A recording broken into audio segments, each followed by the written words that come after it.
The Nike Metcon is one of the best gym training shoes that money can buy. And for years, it was my go-to training shoe. So why did I ditch these for these Vivobarefoot gym shoes? Let's jump in to find out why.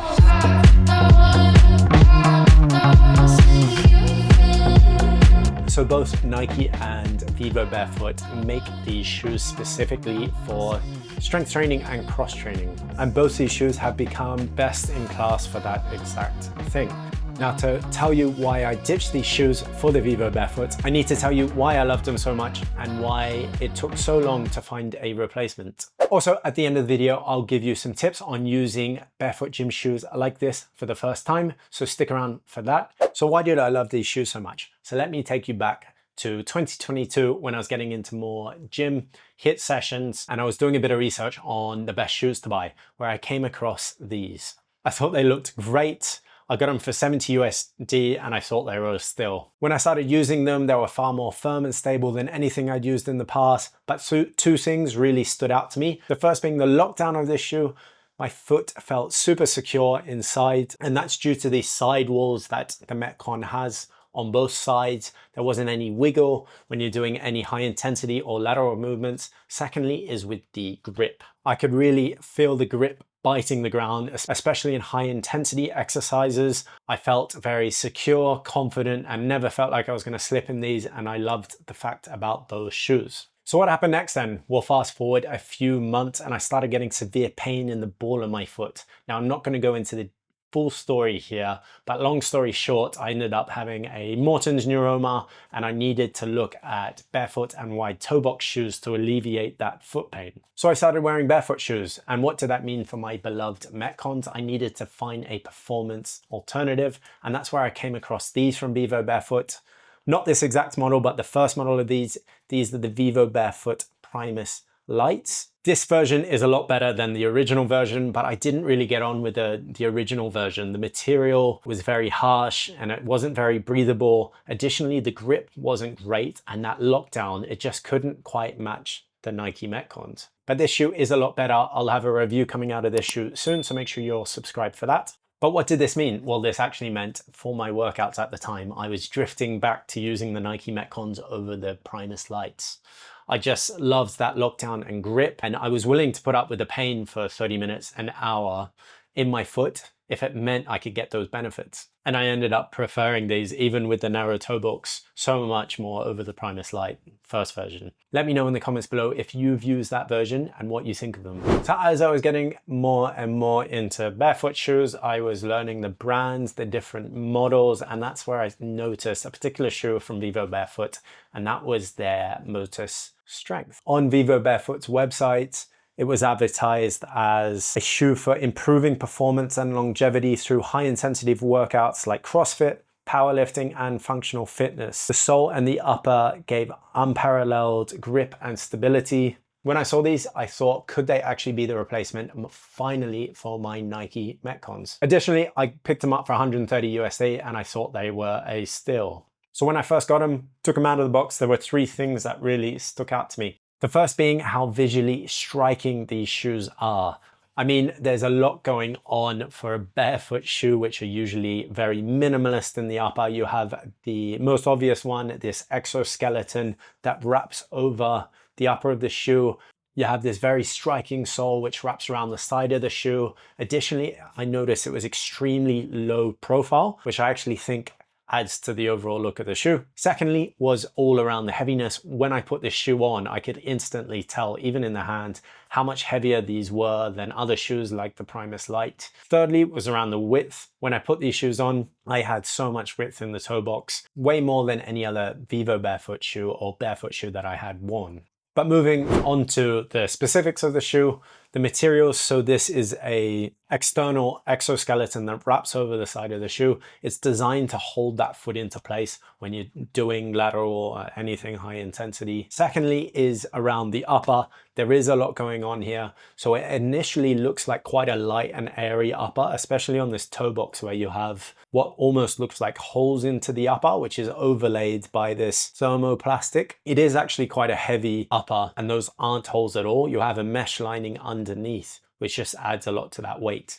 And that thermoplastic mesh sort of turns into a different type of knit mesh material that is a lot heavier and thicker at the back. Then with the laces, this is a slightly disappointing aspect of the shoe. They don't feel the most premium that you do get in other performance or athletic shoes from Vivo Barefoot. They seem a little bit cheap.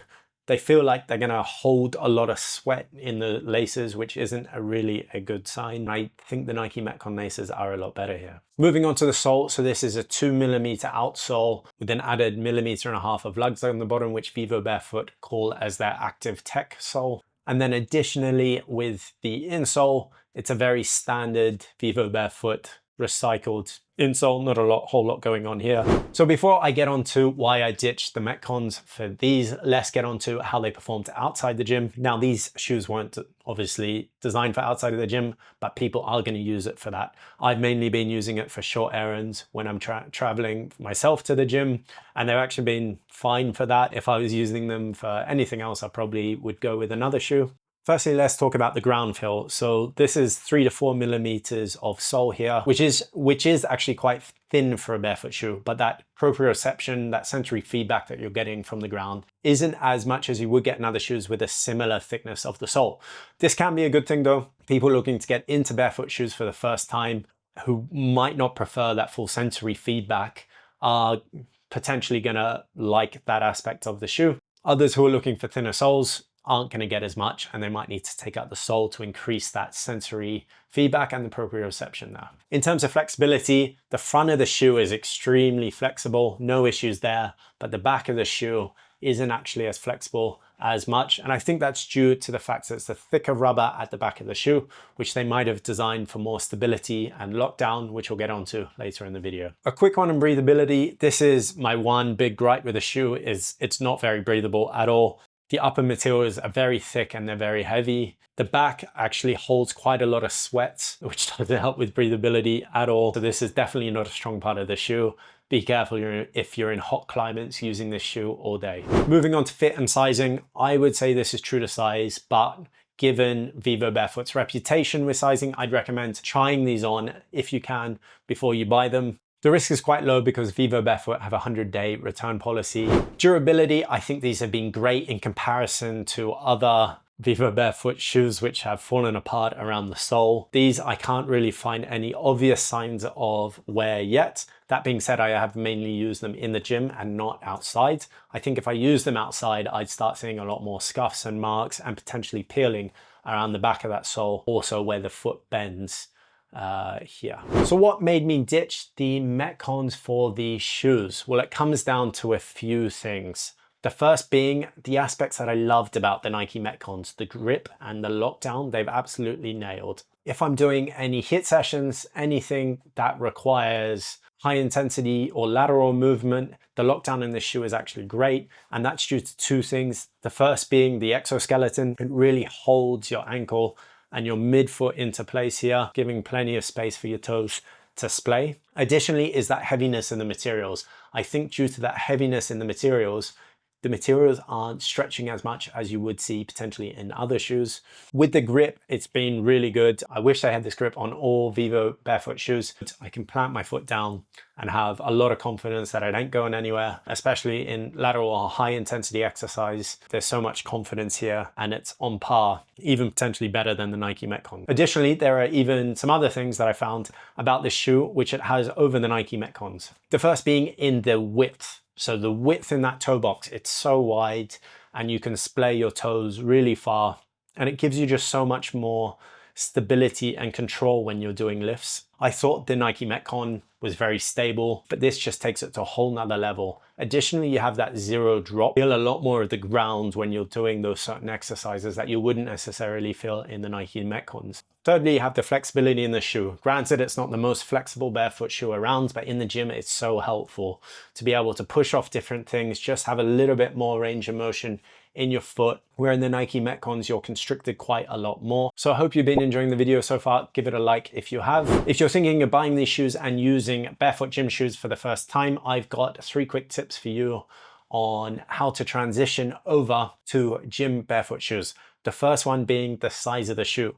Now, if you haven't used barefoot shoes before, over time, your feet are actually going to size up because your toes are learning to splay out and return back to their original positions in that toe box. So if you're in between sizes, definitely size up in this shoe. The second is around the transition. Take the transition slowly. When you're wearing regular cushion shoes, they're giving you a lot of support and your body isn't used to being in zero drop and not cushion and support. If you suddenly completely transition over to barefoot shoes, you're going to shock the system, increase your risk of injury, and that's where it can all go downhill for people. So take it slow, start with an hour a week, 10 minutes a day, listen to your body and slowly increase from there. The third tip actually goes with the second. In terms of when you're wearing barefoot shoes, you're actually giving your foot a workout and you're building the foot strength. Now, when you're wearing regular shoes, you haven't been using those foot muscles. So you need to start building those up.